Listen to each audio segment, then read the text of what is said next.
করি আপনাদের মোবাইল ফোনগুলোকে যদি একটু নিষ্ক্রিয় করে রাখেন সেটা সবার পক্ষে উপযুক্ত হবে।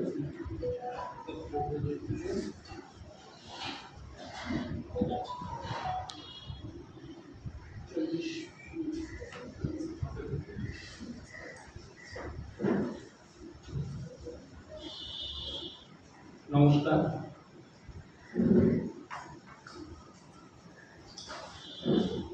আমি এই আজকের এই অনুষ্ঠানে আমন্ত্রণ পেয়ে আনন্দিত অভিভূত এই সমস্ত বলাটা ঠিক না, আমি একটু আশ্চর্য হয়েছি যে কি করে এরকম একটা অনুষ্ঠানে আমার মতো একজনকে ডাকা হয় যার ঠিক প্রথাগত অর্থে বাংলা সাহিত্যের যে পড়াশোনা সেটা নেই, তবে শব্দ প্রয়োগের অন্য কিছু দিক নিয়ে আমি হয়তো চর্চা করেছি, সেই জন্যই হয়তো আমাকে তারা উপযুক্ত মনে করেছে, এর জন্য আমি কৃতজ্ঞ।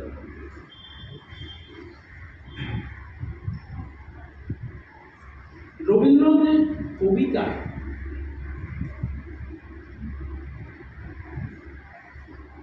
একদম প্রথম দিকের যে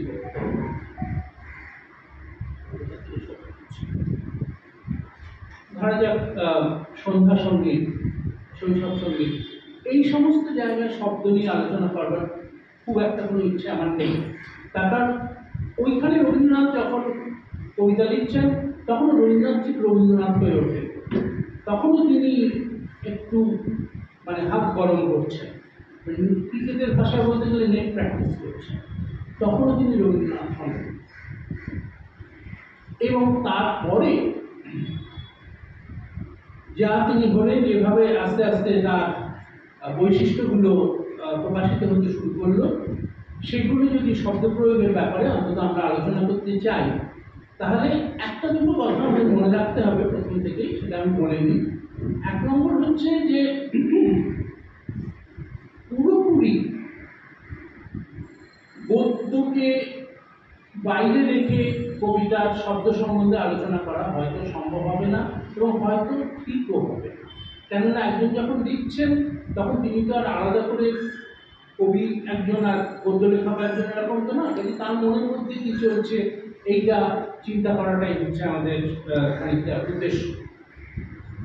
দ্বিতীয়ত যেটা, সেটা হচ্ছে যে যেহেতু এখানে আমরা একটা গবেষণা প্রতিষ্ঠানে রয়েছি, রবীন্দ্রনাথ গবেষণা প্রতিষ্ঠানে, সেই জন্য একটা কথা আমি একটু বলে রাখি আগের থেকেই, যে এখন এই ধরনের বিষয় নিয়ে শব্দ প্রয়োগ যেমন একটা বিষয়, এই ধরনের বিষয় নিয়ে বেশ কিছু গবেষণা করা অনেক সহজ হয়ে গেছে। তার প্রধান কারণ হচ্ছে যে বাংলায় অন্তত 3টে বৈদ্যুতিন রবীন্দ্র রচনাবলী রয়েছে এবং সেখান থেকে খুঁজে খুঁজে জিনিস বার করা খুব সহজ। কাজে আমি যে কথাগুলো বলছি সেগুলো খানিকটা প্রাথমিক ধরে নিয়ে অন্য কেউ যদি এ ব্যাপারে আরও কিছু খানিকটা গবেষণা করতে উদ্যোগী হন, তাহলে আমি নিজেকে ধন্য। এবার আসল কথায় আসি।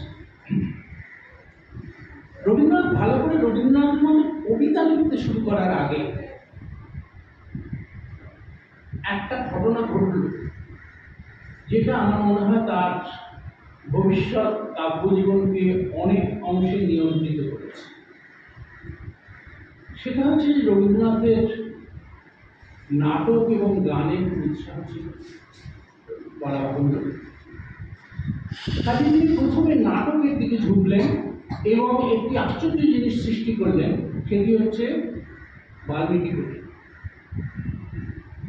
বাল্মীকি প্রতিভা কেন আশ্চর্য তার কিছু উদাহরণ দিচ্ছি, কিন্তু যা হলো সেটা হচ্ছে বাল্মীকি প্রতিভা যে কথাগুলো লিখতে গেলে, এবং সে কথাগুলো তো কবিতা, তারপরে তাতে সুর দেওয়া হচ্ছে, তারপর সেগুলো গান হচ্ছে, নাট্য হচ্ছে। কথার মধ্যে তো নাটকের একটা অংশ রয়েছে, কাজেই এমনি গীতি কবিতা লেখার আগেই তাকে নাটকের জন্য কবিতা লিখতে হবে। এমনি গীতি কবিতা আমি ওই শৈশব সঙ্গীতের বাদ দিয়ে দিচ্ছি, তাকে নাটকের জন্য কবিতা লিখতে হবে। এবং যার ফলে এই নাটকে বিভিন্ন চরিত্র বিভিন্নভাবে কথা বলবে, এই জন্য তাকে শব্দ চয়ন সম্পর্কে খুব সতর্ক হতে হবে। যে দস্যুরা যেভাবে কথা বলবে, দেবী সরস্বতী নিশ্চয়ই সেভাবে কথা বলবে, এবং তাদের শব্দমালাও আলাদা।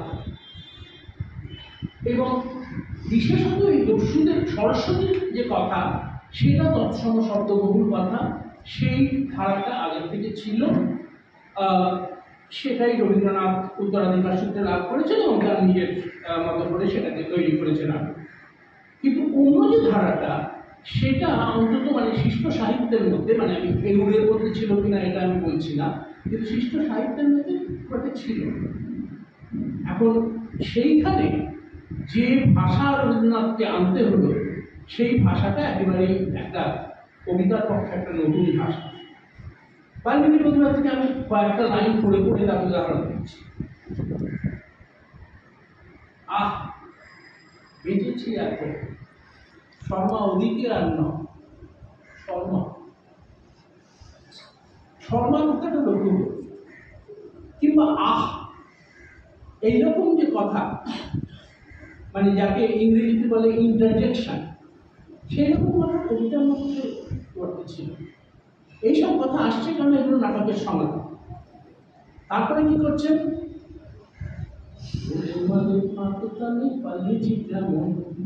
লাঠালাঠি ফাটাফাটি, ভাবতে লাগে দাঁত কপাটি, তাই মনটা রেখে প্রাণটা নিয়ে সরতেছি কেমন। এই যে লাঠালাঠি কাটাকাটি, দাঁত কপাটি, সরতেছি, এই যে কথাগুলো, এগুলো সব হচ্ছে একদম মুখের কথা, ভাষা। দস্যুদের জন্য এটাই তার প্রয়োজন বলে মনে হয়েছিল। এবং তারপরেও আরো একটা অন্য জায়গায় বলছেন, ওরে চল তবে শিবগিরি, আমি পুজোর স্বামীগিরি, কথায় কথায় রাখবো ভালো, এমনি কাজের ছিল। দেখুন প্রত্যেকটা যেগুলো দিয়ে মিল হচ্ছে, শিবগিরি তদ্ভব শব্দ, মানে খুবই তরল তদ্ভব শব্দ। স্বামীগিরি, স্বামীগিরি আগে বাংলায় ব্যবহার হয়নি তা না। রামনাথ বসু প্রতাপাদিত্য চরিত্র স্বামীগিরি আছে, কিন্তু সেটাকে আরো ভাঙলেন গিরি, স্বামীগিরি, কথায় কথায় রাগ পোহালো, এমনি কাজের ছিল। এই করে বাল্মীকি প্রতিভায় তিনি শব্দ চয়নের যে একটা স্তর পার হলেন, যেখানে তিনি তৎসম থেকে শুরু করে লৌকিক মৌখিক শব্দ, সব রকমের শব্দকে আনলেন। এর ফলে তার মনের মধ্যে শব্দ চয়ন সম্পর্কে আগে কোনো রকম কোনো দ্বিধা বা কোনো সংকোচ ছিল কিনা আমি জানি না, কিন্তু এরপর থেকে অন্তত আর রয়েছে, যেখান থেকে শব্দ আনতে হবে আমি আনবো এবং সেটা আমি ব্যবহার করব। এই ব্যাপারে কোনো রকম কোনো বাজ বিচার। আগেকার যারা বড় বড় সাহিত্যিক, তারাও অনেকেই মৌখিক শব্দ ব্যবহার করেছেন, কিন্তু তারা শুরু করেছেন তৎসম শব্দ দিয়ে, বঙ্কিমচন্দ্র দিয়ে। বঙ্কিমচন্দ্রের দুর্গেশনন্দিনী যদি পড়েন, খুব তৎসম শব্দ, কিন্তু তারপরে পরে পরে পরে পরে বঙ্কিমচন্দ্র যখন লোকরহস্য লিখছেন, তখন তার মধ্যে অনেক মৌখিক কথা আসছে, লৌকিক কথা আসছে। কিন্তু রবীন্দ্রনাথ প্রথম থেকে এই দুটো ধারাকে একসঙ্গে ব্যবহার করতে মানে প্রস্তুত, এবং এইটা চলবে। বাল্মীকি প্রতিভা প্রকাশিত হয়েছিল 1881 খ্রিস্টাব্দে। 1883-তে নাট্যদীপিতে লিখছেন, তুমি আছো কোন পাড়া, তোমার পাইলে যে সাড়া, পথের মধ্যে হাঁ করে যে রইলে খাড়া। খাড়া মানে এই ধরনের কথা, এগুলো হচ্ছে একদম রকের কথা, রাস্তার কথা। সেগুলো বিবেচনা করে বলা উচিত। রকের কথা বলেছি বলে হয়তো আমাকে পুলিশে ধরে নিয়ে গেল, আমি রককে অপমান করেছি। এবং এই ধারাটি চলবে। এরপরে দ্বিতীয় আরেকটা অসাধারণ ব্যাপার ঘটলো রবীন্দ্রনাথের জীবন, মানে রবীন্দ্রনাথই ঘটালেন, বাইরে থেকে ঘটলো না। সেটা হচ্ছে, আমি আমার পড়াশোনায় আমি যেটুকু যা বুঝি, তাতে আমি যা বলি, সেটা হচ্ছে রবীন্দ্রনাথ প্রথম কবি হিসেবে প্রথম রবীন্দ্রনাথ হয়ে উঠলেন কবি।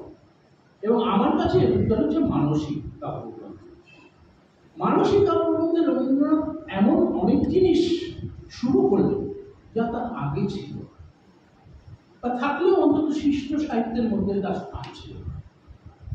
যেমন একটা হচ্ছে ব্যঙ্গ কবিতা, একটা হচ্ছে পত্র কাব্য, এবং এই সবকিছুর মধ্যে তিনি একটা ভাষা ব্যবহার করতে শুরু করলেন যেটা ওই লৌকিক মৌখিক শব্দ তার মধ্যে চমৎকারভাবে মিশে আছে। একটা উদাহরণ দেখা যাক, মানুষের মধ্যে পত্র, বন্ধুবর, দক্ষিণে বেঁধেছি নীড়, চুপেছে লোকের ভিড়, বকুনির ভিড় ভিড় গেছে থেমে থুমে, আপনারে করে জড়ো মনে বসে আছি দড়, আর স্বাদ নেই বড় আকাশ কুসুমে, সুখ নেই আছে শান্তি বুঝেছে মনের ভ্রান্তি, বিমুখা বান্ধবা জানতি বুঝিয়াছি স্বাদ, কাছে থেকে কাটে সুখে গল্প ও গুরু ফুঁকে, গেলে দক্ষিণের মুখে দেখা নেই না। দেখুন কতগুলো শব্দ আমি মানে লেখার মধ্যে হলে বলতাম যে আন্ডারলাইন করে দিচ্ছি, মুখে আবার বলছি। বকুনি বিড়বিড়, বিড়বিড় করে বকুনি দেওয়া হচ্ছে, আবার সেটা দেখে থেমে থুমে, মানে এর একদম বোধহয় শিমলা জোড়া সাঁকর কথ্য ভাষা। এবং শেষকালে গুরু, শুধু গুরুকে বলো না, সেটা ফুঁকে। মানুষের মধ্যে আরেকটা কবিতা থেকে কয়েকটা লাইন পড়ি, বঙ্গবীর।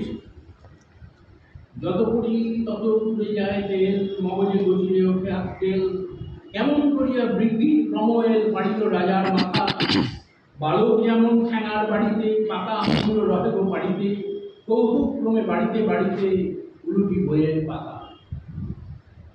এই যে মগজে গজিয়ে ওঠে আক্কেল, এটা একদম একটা মৌখিক। এগুলো তিনি এই বঙ্গবীর জানেন একটা ব্যঙ্গ কবিতা, সেই ব্যঙ্গ কবিতার মধ্যে তিনি এইভাবে সেই ভাষাটা। আরো একটা মানুষের আমার এত প্রিয় যে দুদিন যে উদাহরণ না দিলে আমার মনটা ঠিক শান্ত হয় না, ধর্মপ্রচার বলে একটি কবিতা আছে, যেটা বোধহয় এখনো পড়লে বা আবৃত্তি করলে মনে হয় যে এখনকার কালের কথা বলা হচ্ছে। সেই যা শুরু হচ্ছে, ওই শোনো ভাই বিশু পদে শুনি জয় যিশু, কেমন করিয়া সহ্য করিল আমরা আর্য শিশু। তারপরে সেই ধর্মপ্রচারককে তারা সেই পেটাতে চলেছে আর্য শিশুরা। সেখানে একটু কথা, এসো মনো এসো ভূত, পড়ে যাও ভূত জুতো, পাত্রী বেটার পা মারিয়ে দিও, পাও যদি কোনো ছুতো, আগে দেবো ধুয়ো তালি, তারপরে দেবো গালি, কিছু না বলিলে পড়িব তখন 20-25 বাঙালি, তুমি আগে যেও তেড়ে আমি নেব টুকি কেটে, বলে মালে শেষে 5 জনে পড়ে মাটিতে ফেলিও পেট, কাঁচি দিয়ে তার চুল কেটে দেবো বিলকুল, কোটের বোতাম আগাগোড়া তার করে দেবো নির্মূল। এই যে লৌকিক এবং মৌখিক কথার ধারাটি তিনি নিয়ে এলেন, এটা সারা জীবন তার সঙ্গে ছিল। এরপরেও দেখুন 1892 সালে লেখা একটি বিখ্যাত গান, তার একদম শেষকালে, এটা ব্যঙ্গ কবিতাও নয়, পত্র কবিতাও নয়, কিন্তু তার মধ্যেও কিরমভাবে আসছে, আমি একথা এ ব্যথা সুখ ব্যাকুলতা তাহার চরণ তলে দিব নিছনে। এই নিছনি বৈষ্ণব কাব্যের আমলে ব্যবহার হয়েছে, সেই শব্দটি লৌকিক শব্দ হিসেবে তিনি আবার নিয়ে এসেছেন। নাট্যগীতিতে লিখছেন 1900 সালে, স্বর্গে তোমায় নিয়ে যাবো উড়ি, পিছে পিছে আমি চলবো উড়ি, ইচ্ছা হবে টিকিট ডগা ধরে বিষ্ণুদূতের মাথাটাকেই গুঁড়ি। এখানে প্রত্যেকটা মিল ওরকম মৌখিক শব্দ দিয়ে আসছে, তিনি ঘুরিয়ে চলবেন, তিনি মাথা ঘুরিয়ে দেবেন ইত্যাদি। 1900 সালে লেখা খনিকার মধ্যে জন্মান্তর কবিতায়, আমি নাইবা গেলেন বিলাপ, নাইবা পেলেন রাজার খিলাফ, যদি পরজন্মে পাইলে হতে ব্রজের রাখাল বাহু। খিলাফ আরবি শব্দ।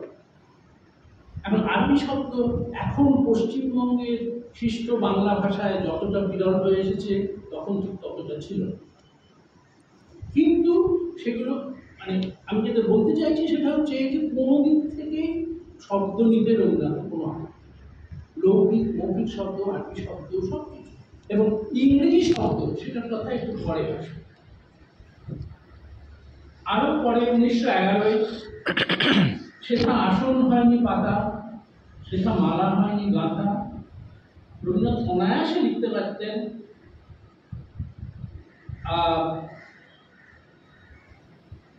আমার লজ্জা মতো মাথা ওমর দরদিয়া, তা তিনি লিখলেন আমার লজ্জাতে হেঁট মাথা।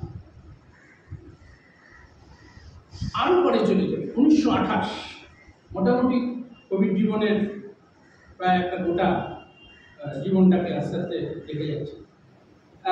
এটাও কি কবিতা, নীরবে আছো কেন বাহির দুয়ারে, আধার লাগে চোখে দেখি না তুহারে, সময় হলো জানি নিকটে লবে কানি, আমার তরিখানি ভাসাবে জুয়ারে।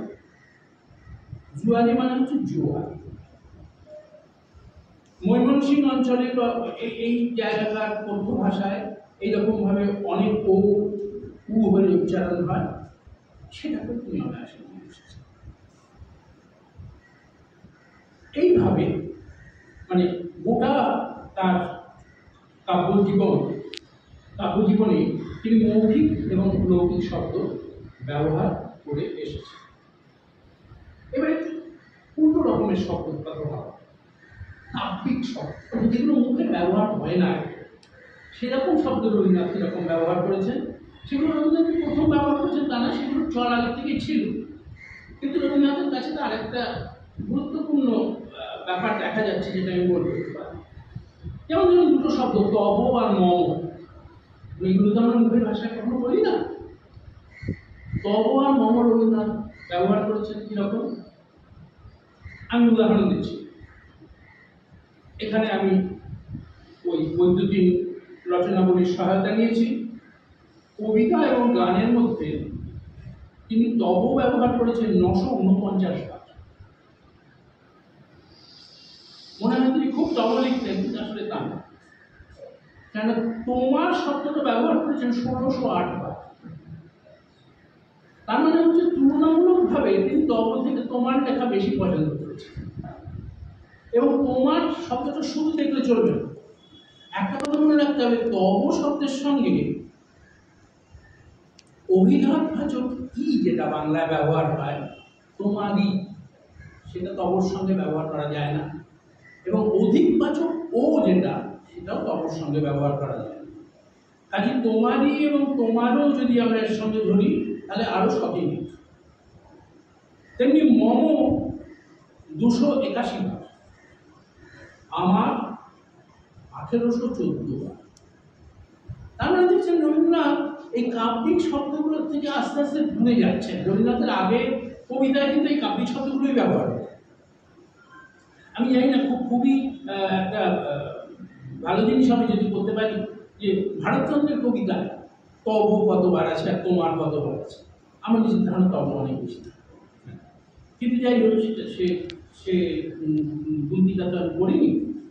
এবং মম যে ব্যবহার করেছেন তার মধ্যে এই যে 281টা বললাম, তার মধ্যে গীতবিতানে 140টা, অর্ধেকটা গীতবিতানগুলো আমি বাদ দিচ্ছি। এই কারণে যে গীতবিতানগুলো নানান শব্দ লেখা এবং তার অনেকগুলো অন্য কোনো জায়গায় আছে, কোনো কাব্যগ্রন্থে আছে। এইটা যদি আমি বাদ দিই, তাহলে সবচেয়ে বেশি হচ্ছে গীতাঞ্জলি 13, নৈবেদ্য 12, মানসী 12, ভানুসিংহ ঠাকুরের পদাবলী 11, পুরবী 9, ইত্যাদি ইত্যাদি ইত্যাদি। যেটা আমি এই পুরো তালিকাটা পড়তে পারি। যেটার মধ্যে আশ্চর্য সেটা হচ্ছে একদম শেষের দিকে যে কাব্যগ্রন্থগুলো রয়েছে একটিও মম, লোকসজ্জায় কিংবা আরোগ্য, এর মধ্যে কোনো মম। তাই রবীন্দ্রনাথ আস্তে আস্তে সরে গেছেন কথ্য ভাষার দিকে, এটাই আমাদের সিদ্ধান্ত নিতে হবে। এই এক রকমের শব্দ।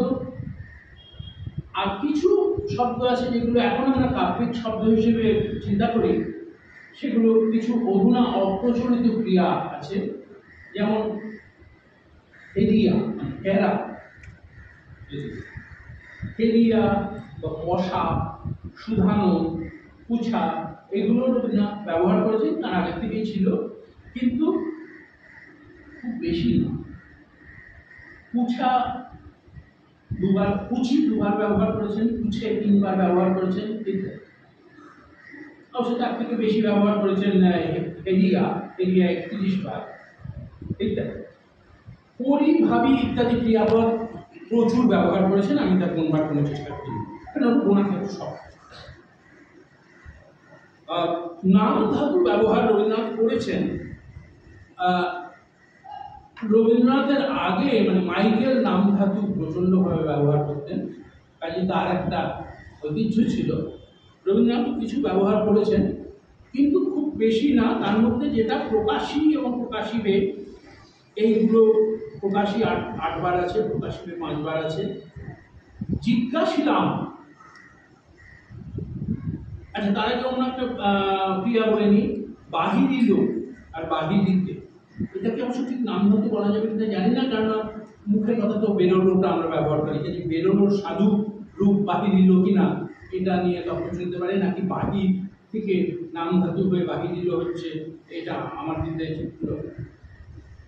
কিন্তু জিজ্ঞাসিলামের ব্যাপারে কিন্তু একেবারেই অন্য পরিষ্কার নাম হয়। জিজ্ঞাসিলাম থেকে মৌখিক কথা হয় কিন্তু শিষ্ট বাংলায় হয় না। আমি ছোটবেলায় যে বাংলা প্রভূতভাবে শুনে বড় হয়েছি সেটা হচ্ছে বরিশালের বাংলা, সেখানে লোকে বলে জিজ্ঞালাম, তাই সেইটা হচ্ছে জিজ্ঞাসিলামের একেবারে পরিষ্কার মৌখিক রূপ, কিন্তু সেটা শিষ্ট মান্য বাংলায় নেই।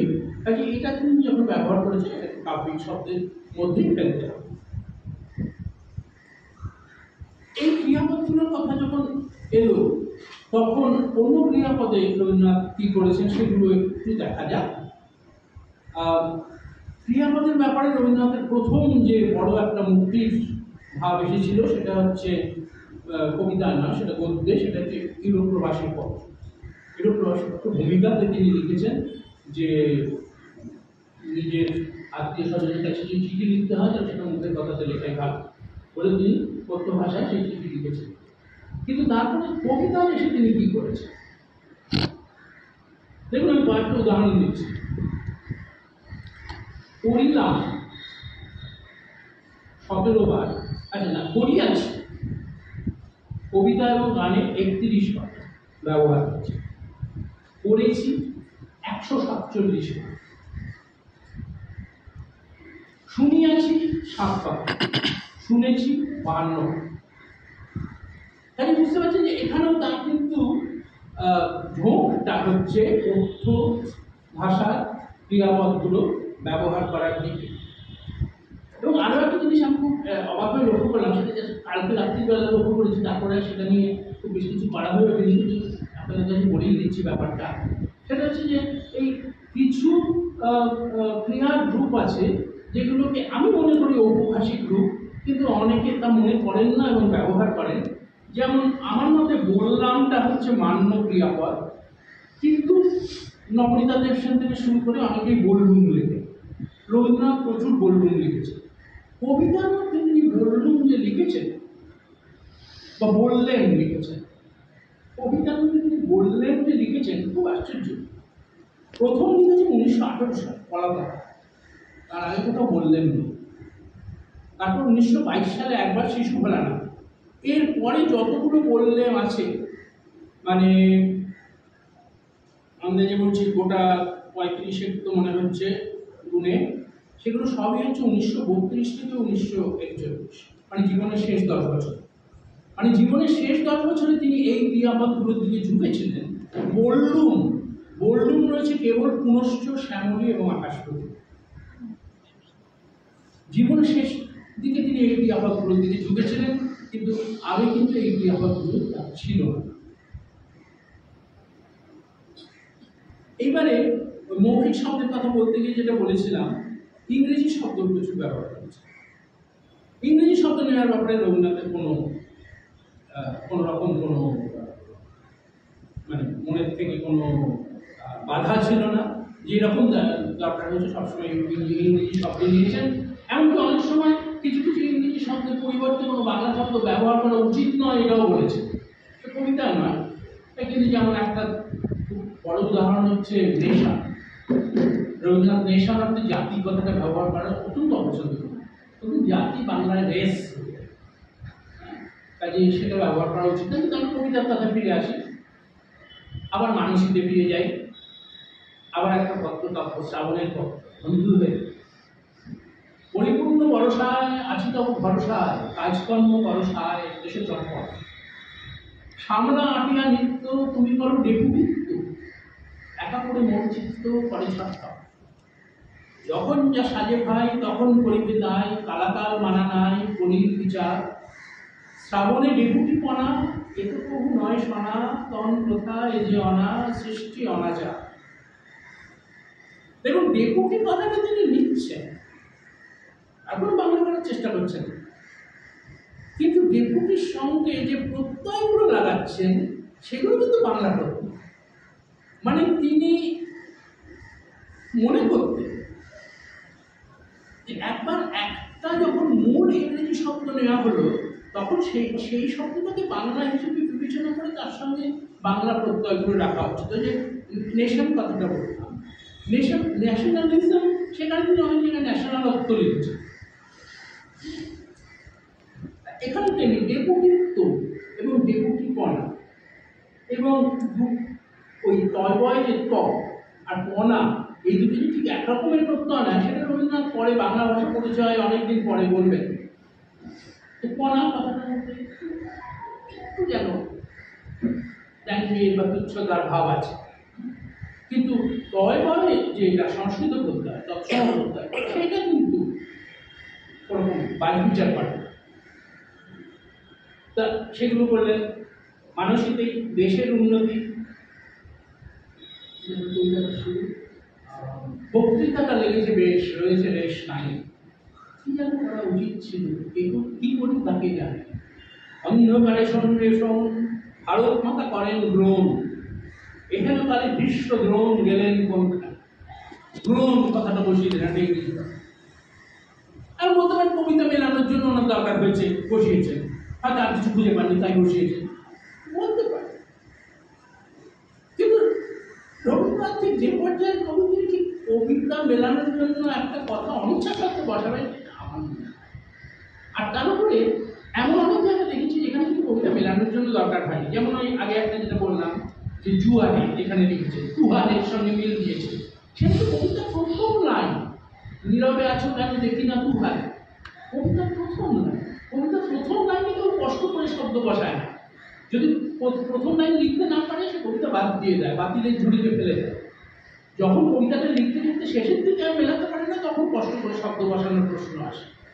অন্ধকারে সন্ন্বেষণ ভারত মাতা করেন গ্রহণ, এটা কবিতার প্রথম স্তর, এখানে সে যদি রবীন্দ্রনাথ আটকে যেতেন ওই কবিতা লিখতেন। আবার মানুষের এই বঙ্গবীর কবিতার কথা ফিরে আসি। গুরুবাবু বসি পাশের ঘরেতে, নামতা পড়ে উচ্চ স্বরেতে, হিস্ট্রি কেতাব লইয়া পড়েতে এদারা হেলান দিয়ে, দুই ভাই মোরা সুখে সমাসীন, মেজের উপরে জলে কেরাসিন, পড়িয়া ফেলেছি চ্যাপ্টার 3, দাদা এমএ আমি কি। এমএ বানানো হচ্ছে এ ময় এ, দাদা এমএ, অর্থাৎ এটা কিন্তু পুরো বাংলা উচ্চারণের মতো করে বাংলা বানান দিচ্ছে। এখানে যখন হিস্ট্রি কেতাব লইয়া পড়ে, হিস্ট্রি কেতাব চালিয়ে দিলেন, কেননা তখনকার দিনে লোক ইতিহাস ইংরেজিতেই পড়তো, তখন বাংলা মাধ্যম স্কুল চালু হয়নি, কাজে ওটা লোকে হিস্ট্রি পড়েই জানতো, তিনি হিস্ট্রি পড়ে লিখে দিয়েছে। নাট্যগীতিতে অভয় দাও বলি আমার উইস্কি, একটি সোডার জলে পাখি 3 পোয়া হুইস্কি। উইশ কথাটা রোমান হরফের, হুইস্কি কিন্তু বাংলা হরফের, মানে তিনি মনে করছেন হুইস্কিটা বাংলা শব্দ, উইশ এটা বাংলা শব্দ নয়, এটা তিনি ইংরেজি শব্দ পাঠাচ্ছেন, তিনি রোমান হরফে দিচ্ছেন। ছড়ার ছবি আরো অনেক পরে কার, মানসিক থেকে বিরাট একটা লাভ দিলাম, 50 বছরের লাভ। ছড়ার ছবি একদম শেষ বয়সে, সে যোগিন্দারা কবিতা, যোগিন্দারা কবিতার কথা পরে বয়সে, সেই সেকালের সন্ধ্যা মোদের সন্ধ্যা ছিল সত্যি, দিন ভেঙানো ইলেকট্রিকের হয়নি তো উত্তর। ইলেকট্রিক চলে এসেছে। প্রভাসিনী, এটা আরো পরে, মৃত্যুর 1 বছর আগে। শুটকি মাছের যারা রাঁধুনি, হয়তো সে দলে তুমি আধুনিক। তব নাসিকার গুণ বিজেতা, বাসি দুর্গন্ধের বিজেতা।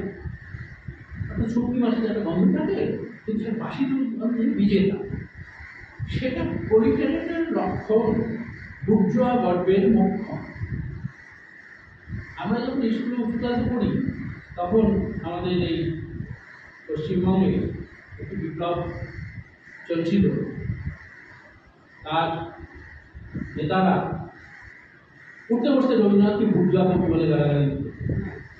আমরা জানতেন না বুর্জোয়া শব্দটা প্রথম কবিতায় রবীন্দ্রনাথ ব্যবহার করছে, আর আগে কেউ দেখি এবং প্রলেটারিয়েট সেটা প্রলেটারিয়েটের লক্ষণ, বুর্জোয়া গর্বের মুখ। আরেকটি প্রভাষণীর মধ্যে সে কবিতার নাম হচ্ছে রিলেটিভিটি। আগে অংশটুকু বাদ দিচ্ছি। তুলনায় দাঁত আর জীব সবই রিলেটিভ। হয়তো দেখিবে সংসারে দাঁতানো যা মিঠে লাগে তারে, আর যেটা ললিত রসালো লাগে না কোথাও। পাগলামি এই একান্ত কিছু এখানে, ভালো বা খারাপ লাগা পদে পদে উল্টা পাল্টা, কভু সাদা কালো হয়, কখনো বা সাদাই কালোটা। শুনে মনে হয় রবীন্দ্রনাথ বেশ কয়েক দশক আগে বব ডিলানের গান লিখছে, the first one now will later be last. কভু সাদা কালো হয়, কখনো বা সাদাই কালোটা, মন দিয়ে ভাবো যদ্যপি জানিবে এ খাঁটি ফিরে যাবে। এই হচ্ছে রবীন্দ্রনাথের কবিতায় কিছু ইংরেজি শব্দের প্রয়োগের নমুনা দেখা। এখন বিদেশি শব্দ যখন ব্যবহার করা হয়, তখন কি হয়, ভাষার মধ্যে একটা অন্যরকমের ধ্বনি শোনা যায়। যে ধ্বনিগুলো এমনি বাংলা ভাষা বললে আমরা যে ধ্বনি বা যে ধ্বনি সংযোগ বা যে ধ্বনি সমন্বয় আমরা শুনতে অভ্যস্ত নই, এরকম অনেক ধ্বনি শোনা যায়। তো রবীন্দ্রনাথ যেহেতু ধ্বনিতত্ত্ব নিয়ে অনেক চিন্তা করেছেন, অনেক লিখেছেন, আমি অনেক সময় বলি যে রবীন্দ্রনাথ হচ্ছেন সে আমলের একজন অত্যন্ত বড় ভাষাবিদ, যিনি অন্য সময় গল্প, কবিতা, উপন্যাস ইত্যাদি লিখতেন। তো রবীন্দ্রনাথ যেহেতু এগুলো নিয়ে অনেক চিন্তা করেছেন, সেজন্য এই ধ্বনি কীভাবে ভাষায় আসতে পারে, অন্য ধ্বনি এসে ভাষাকে কীভাবে খানিকটা সমৃদ্ধ না করলেও খানিকটা সচকিত করে দিয়ে যেতে পারে, সেটা নিয়ে নিশ্চয়ই চিন্তা করছে। যেমন অন্য ভাষাঞ্চলের স্থান নাম বা ব্যক্তি নামের মধ্যে আমরা এমন কিছু ধ্বনি সমন্বয়ের সম্মুখীন হই যেগুলো আমাদের নিজেদের ভাষায় পাওয়া যায়। এইসব শব্দের প্রয়োগে ভাষায় ধ্বনি সংসর্গের পরিধি বাড়ে, নতুন রকমের ধ্বনি শুনতে আমরা অভ্যস্ত। যেমন আবার এই যোগীন্দ্রনাথ কবিতার থেকে ছড়াছড়ি বই উদাহরণ দেখা যায়। হুশিয়ারপুর পেরিয়ে গেল সন্দেহশীল গাড়ি, 1.5 টাকাতে সরহরওয়ায় কিলো স্টেশন ছাড়ি, ভোর থাকতেই হয়ে গেল পার বুলন্দশহর আমলরিশার শাহ।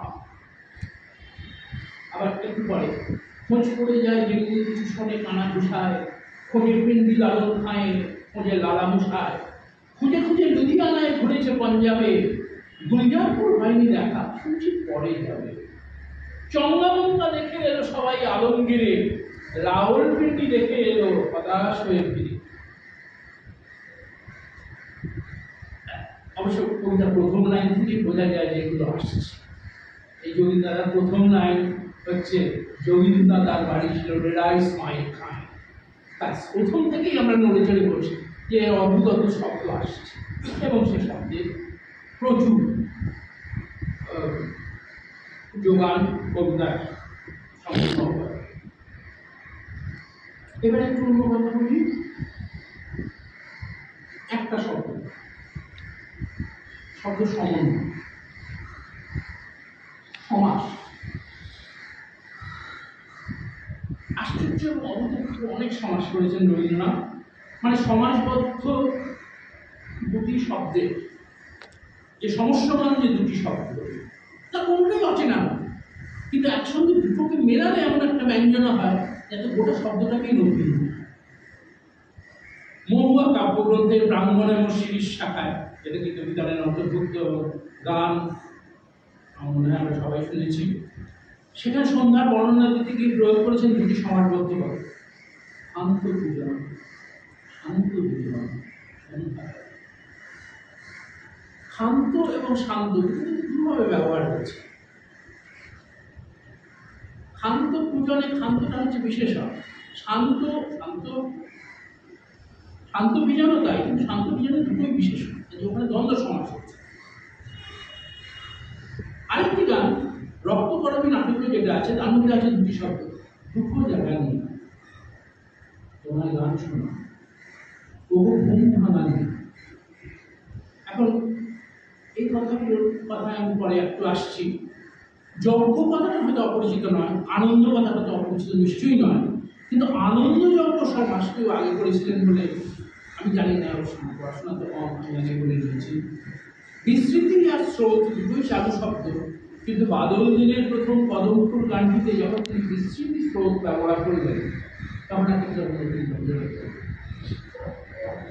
তেমনি একটু হাসির মধ্যে একটা কবিতা তিনি লিখছেন, আমি তোমায় বলবো মূঢ়, তুমি আমায় বলবে রূঢ়, আর পরে যা লেখালেখি হবে না সে রুচি রোচন। রুচি রোচন হাইফেন দিয়ে লেখা, দেখুন কিভাবে সমাস করছে। জনগণ কথা আমরা হরদম ব্যবহার করি, টিভি খুলে ফেলি, কিন্তু রবীন্দ্রনাথ যখন লিখতেন আমি জনগণেশের প্রচন্ড কৌতুক, জনগণেশ তৈরি। আবার যখন কোনো একজন কবি মানে হয়তো নিজেরই বিভিন্ন বিড়ম্বনার কথা বলতে গিয়ে লিখছেন, সবাই মিলে নানা রঙে রঙিন করছে ওরে, নীলাজ মঞ্চে রাখছে তুলে ধরে, তখন মনে হয় এখন টেলিভিশনে অনেক অনুষ্ঠান হয়, সেগুলোকে নীলাজ মঞ্চে নাম দিলে বেশ মানা, তাতে আলোচ্য বিষয় এবং আলোচনাটা দখল। সমাস কখনো কখনো দুটির অধিক শব্দের মধ্যেও ঢুকিয়েছেন, চমৎকার শব্দ তৈরি হয়েছে তাতে। জাগো, আলস শয়ন বিলগ্ন, ওই ভুবন মনোমোহিনী, তিনটে শব্দের সমাস। চরণ কমল রতন রেণুকা, চারটে শব্দ। আর কেন পান্থ এ চঞ্চলতা গানটির শেষ লাইনে আছে সুন্দর, পাঁচটি শব্দের সমাস।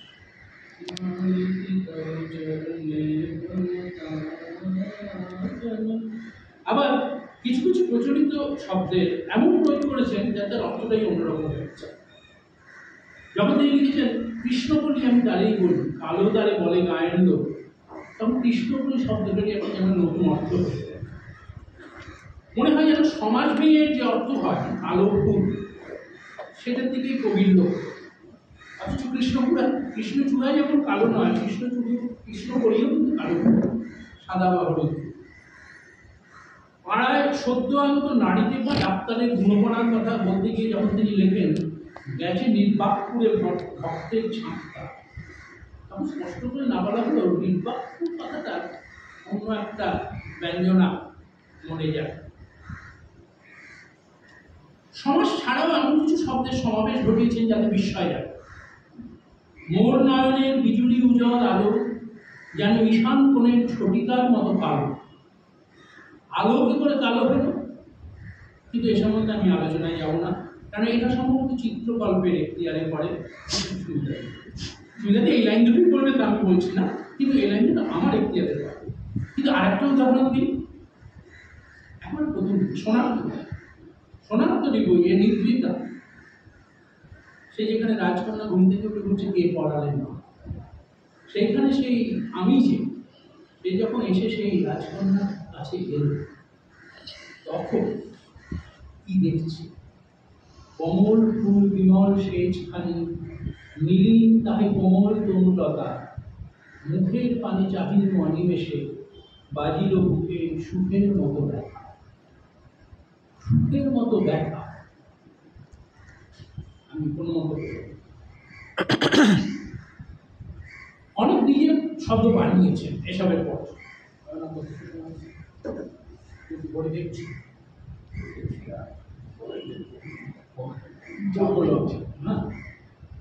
আচ্ছা,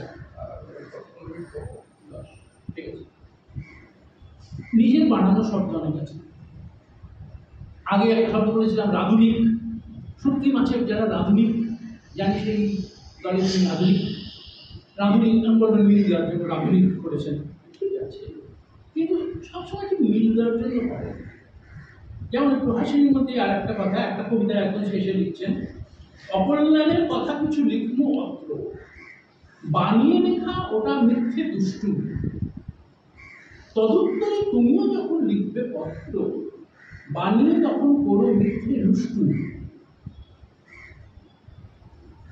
এই দুষ্টুমিকে কিছু মিল দেওয়ার জন্য তৈরি সব আমার মনে হয়, হয়তো রবীন্দ্রনাথের মনে হচ্ছিল যে সংস্কৃতির দুষ্ট যদি বাংলার স্বরসঙ্গতি হয়ে দুষ্টু হয় এবং এই বিশেষণের সঙ্গে বাংলা মি প্রত্যয় জুড়ে যদি দুষ্টুমি বলে একটা বিশেষ্য বানানো যায়, তাহলে সংস্কৃতের দুষ্ট দিয়েও একই কাজ করা যাবে না কেন? এই প্রশ্ন কিছুতেই উপেক্ষা করা যায় না। বিশেষত এটা 1935 সালে লেখা, এই সময় রবীন্দ্রনাথ বাংলা ভাষার পরিচয় লিখছেন, যাতে তিনি এই মি প্রত্যয় নিয়ে চমৎকার একটি আলোচনা করেছেন। তো সেই আলোচনায় আমরা যাবো না, যেহেতু সেটা কবিতার মধ্যে করছে। কিন্তু এই প্রত্যয় নিয়ে খেলার আরেকটা চমৎকার উদাহরণ খাপ ছাড়া বইয়ের একটা কবিতা। স্কুল এড়ায়নে সেই ছিল বরিষ্ঠ, ফেল করা ছেলেদের সবচেয়ে ঘনিষ্ঠ, কাজ যদি জুটে যায় দুদিনে না ছুটে যায়, চাকরির বিভাগে সে অতিশয় নরিষ্ঠ, গলদ করিতে কাজে ভয়ানক গরিষ্ঠ। এখন কেন্দ্রীয় সরকারের পরিভাষা বিভাগের কল্যাণে বরিষ্ঠ কথাটা অনেক জায়গায় দেখা যায়, কিন্তু আমাদের ছোটবেলাতে আমরা এই শব্দ কোনদিন দেখি, এবং আমার বিশেষ রবীন্দ্রনাথ, এটা তার সংস্কৃত চর্চার ফল। গরিষ্ঠ শব্দটা আগের থেকে চালু ছিল। আমরা এখন ছোটবেলায় গসাগু অঙ্ক করতে অভ্যস্ত হয়ে যাই, তখন হয়তো লোকেরা ইংরেজিতে অঙ্ক করতো, কিন্তু গরিষ্ঠ শব্দটা চালু ছিল না আমার মনে হয়। কিন্তু এই দুটো শব্দের সঙ্গে মেলানোর জন্য রবীন্দ্রনাথ কি করলেন, দৃঢ়তম অর্থে লাগিয়ে দিলেন দৃঢ়িষ্ঠ। তম প্রত্যয় যা করে সংস্কৃতির মধ্যাহ্ন ছয় প্রত্যয় একই কাজ, গুরুতম আর ঘনিষ্ঠ। মানে দৃঢ়তম জায়গায় তিনি করে দিলেন দৃঢ়িষ্ঠ। সেটা একেবারে আর্থ প্রয়োগের চূড়ান্ত উদাহরণ। বাংলা নড়া শব্দের সঙ্গে ওই সংস্কৃত প্রত্যয় জুড়ে তিনি নরিষ্ঠ করে দিলেন, একেবারে হাঁসজানু বানিয়ে ছেড়ে দিলেন। আসলে বাংলা ব্যাকরণের আলোচনা করতে গিয়ে রবীন্দ্রনাথ নিশ্চয়ই লক্ষ্য করেছিলেন যে বাংলা ভাষার পদ পরিবর্তনের ক্ষমতা খুব সীমিত। বিশেষ্য থেকে সহজে বিশেষণ বানানো যায় না অনেক ক্ষেত্রে, কিংবা ক্রিয়া থেকে বিশেষ্য ইত্যাদি। যেমন লম্বা একটা বিশেষণ, সেই লম্বার ভাগ বলতে গেলে আর বাংলায় কোনো বিশেষ্য হয়, হিন্দিতে হয় লম্বায়, বাংলায় হয় না। বাংলা তখন বলতে হয় দৈর্ঘ্য বা উচ্চতা, জায়গাটা সংস্কৃত শব্দ আনতে হয়, কারণ বাংলায় এগুলো করা যায় না। এই প্রত্যয়গুলো বাংলায় ঠিকভাবে নেই বা খুব পূর্ণভাবে নেই। এখন এইসব উদাহরণ দেখতে দেখতে মনে হয় এই যে ঘনিষ্ঠ ইত্যাদি রবীন্দ্রনাথ সচেতনভাবে পরীক্ষা নিরীক্ষা করে যাচ্ছিলেন, ভাষার এই ক্ষমতা কতদিন বাড়ানো যায় সেটা দেখার জন্য। তিনি যখন ছবি আঁকে একে সম্বোধন করেন বহুচিত্রী বলে, তখন সেটা কি শুধু খেলা, নাকি তিনি দেখছেন বাংলা দীর্ঘই যে প্রত্যয়টা, যার প্রভাবে দোকান থেকে দোকানি হয়, সেই প্রত্যয়টাকে কতদূর বিস্তৃত করা যাবে। যখন তার দুরাশা গল্পের নায়িকা আত্মপরিচয় দেন, আমি বদ্রাওয়ানের বাবা গোলাম কাদের খাঁর পুত্রী, তখন কিন্তু পুত্রী শব্দের প্রয়োগ শুধুই আড়ম্বরের জন্য করছেন, নাকি সঙ্গে সঙ্গে দেখতে চাইছেন স্ত্রীবাচক দীর্ঘই প্রত্যয়টা এখানে চলবে কিনা। দুঃখ জাগানিয়া ইত্যাদি শব্দের উল্লেখ করেছিলাম সমাস প্রসঙ্গে, তার জাগানিয়া অংশটা খুব স্বীকৃত মান্য বাংলা নয়। সংস্কৃতে অখ প্রত্যয় আছে, যে চালায় সে চালক, যে গায় সে গায়ক, কিন্তু যে জাগায় তাকে যাবক বলা যায়। জাগানিয়া বা ভাঙানিয়া শব্দ তৈরি করে রবীন্দ্রনাথ সেই খামতি মেটাতে চাইছিলেন। আমার মনে মনে হয় এটা একটা সচেতন প্রচেষ্টা, এবং আমার এও মনে হয় যে এই প্রচেষ্টায় তৃপ্তি পাননি রবীন্দ্র। শব্দ গড়ার এই কাজ তার শেষ হয়, হয়তো জীবনের একেবারে শেষ প্রান্তে এসে তার মনে হয়েছিল গোটা কত শব্দ যোগ করলে তার চলবে, তার চাই গোটাকুটি একটা নতুন ভাষা। 1941 মৃত্যুর কয়েক মাস আগে প্রকাশিত গল্প স্বল্প বইয়ের বাচস্পতিকে দিয়ে তিনি তাই বলাচ্ছেন, শব্দের আপন কাজই হচ্ছে বোঝানো, তাকে আবার বোঝাবে। তাই সেই বাচস্পতি একেবারে গোড়াগুড়ি ভাষা বানিয়েছে, এবং সেই ভাষায় নায়িকা যখন নায়ককে বলেছিল, আপনি দিন রাত তোমার ওই বিধি বিধিকারে আমার কাজের মুড়িতে দীর্ঘ লাগে, তখন তার মানে বোঝাতে পণ্ডিতদের লাগবে। যেমন পিঠে কিল মেরে সেটাকে কিল প্রমাণ করতে মহামহাধ্যায়ের দরকার হয় না। এই ভাষার নাম হচ্ছে বুলবুলি। ভারতের ইতিহাস লেখার সময় বাচস্পতি লিখেছিলেন, সমুদ্রগুপ্তের কেঙ্কটাকৃষ্ট তরিক্রমান্য পর্যুগাসন উৎসংসিত, বলে বাবু এটা অন্য একটা ভাষা, যার গুরুভাষ হিসেব করে তার নাম দেওয়া হয়েছিল ডুন্ডুমানিত ভাষা, এবং তার আবার ইংরেজি অনুবাদও আছে, সেটা শোনাচ্ছি না। কিন্তু এই সমস্ত করেও শেষকালে রবীন্দ্রনাথ বলছেন, বাচস্পতি আর কিছুদিন বেঁচে থাকলে এই সভাপতির ভাষা এতদিনে ওদের মুখ বুদ্বুদি শব্দে বজম বজম করে দেবে। আমাদের ওই বাচস্পতির শ্রদ্ধা সম্বন্ধে এই কথাটাই মনে হয়। এটা খুবই দুঃখের কথা যে তিনি মাত্র 80 বছর বয়সে অকাল মৃত্যুবরণ করেছিলেন। আর কিছুদিন যদি বেঁচে থাকতেন তাহলে এই ভাষা বানানোর, শব্দ বানানোর কাজটায় তিনি আরো অনেক সময় দিতে পারতেন, আরো অনেক চেষ্টা দিতে পারতেন, এবং এই একেবারে বুলবুলি ভাষা যে কবিতায় তিনি আনতে পারেননি, সেটা হয়তো কবিতাতেও নিয়ে আসতে পারতেন, কিন্তু সেই সময়টা তিনি আর পান। এই পর্যন্ত। সাধু সাধু।